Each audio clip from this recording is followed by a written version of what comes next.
Sa kauna-unahang pagkakataon sa kasaysayan ng hudikatura, naglikha ang Supreme Court ng Special Court para litisin ang kaso. Sa halip na i-raffle ay pinili ng Supreme Court ang mga hukom na bubuo ng Special Court. Dahil dito ay wala nang pinag-iba ang Special Court na ito sa isang kangaroo court. This prompted President Estrada to announce that he could never expect justice from a court that was designed and created to convict him. Nagpasya si President Estrada na tanggalin ang mga abogado niya at sabihan silang umurong na sa lahat ng mga kasong isinampa laban sa kanya. Nagdesisyon si Erap na ipresenta na lang ang kanyang kaso sa bayan. Ay pinaubaya ko na sa ating Panginoon at sa taong bayan, bahala na sila umusika. Malinaw na walang hustisyang maaasahan si Erap sa ilalim ng rehimeng Arroyo.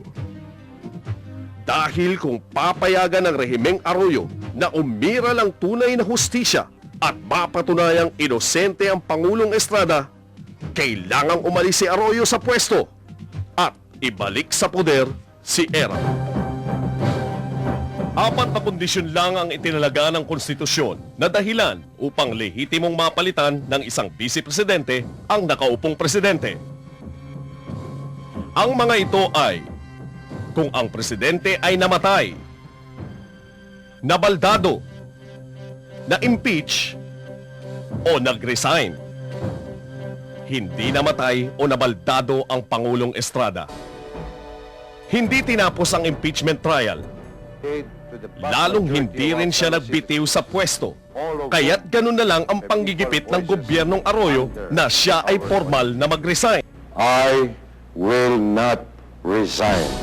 Kung ganoon, wala silang karapatan na kasuhan si Pangulong Joseph Estrada dahil siya pa rin ang lehitimong Pangulo ng bansa at ayon sa saligang batas, hindi pwedeng kasuhan ang presidente. Sa mata ng mundo at sa mga nakakaunawa ng saligang batas, iligal ang pagpapatalsik kay Pangulong Estrada. Sa makatwid, walang karapatang manungkulan si Arroyo bilang presidente. Sa Time Magazine, People Power 2 was swift justice indeed, as in a lynching. It repudiated the very essence of due process enshrined in the Constitution. Sa The Economist, Gloria Macapagal Arroyo took over the presidency in the constitutional circumstances that do not stand up well to scrutiny. Sa International Herald Tribune, however, far from being a victory for democracy that is being claimed by leaders of Jaime Sin, the evolution of events has been a defeat for due process. Sa New York Times, this time it appears people power was used not to restore democracy but momentarily to supplant it. Nasaan na tayo ngayon? At ano ang katayuan ng masa sa mga panahong ito? Pinaratangan ng Pangulong Estrada ng corruption.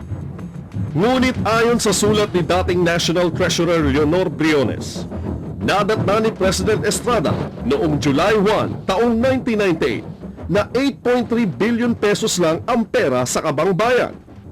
8.3 billion pesos lamang ang naiwan sa Kabang Bayan ng pamahalaang Ramos noong 1998. Ngunit, noong January 2001, nang agawin kay President Erap ang kapangyarihan, ang kanyang iniwang pondo sa Kabanang Bayan ay nagkakahalaga ng 72.9 billion pesos. At ang naiwang pera sa Bangko Sentral ng Pilipinas ay umabot sa 50 billion pesos. Ang budget deficit sa ilalim ng gobyerno ni President Estrada ay 135 billion pesos lamang. Ngayon, sa ilalim ng rehimeng Arroyo, tumoble na ito sa 260 billion pesos.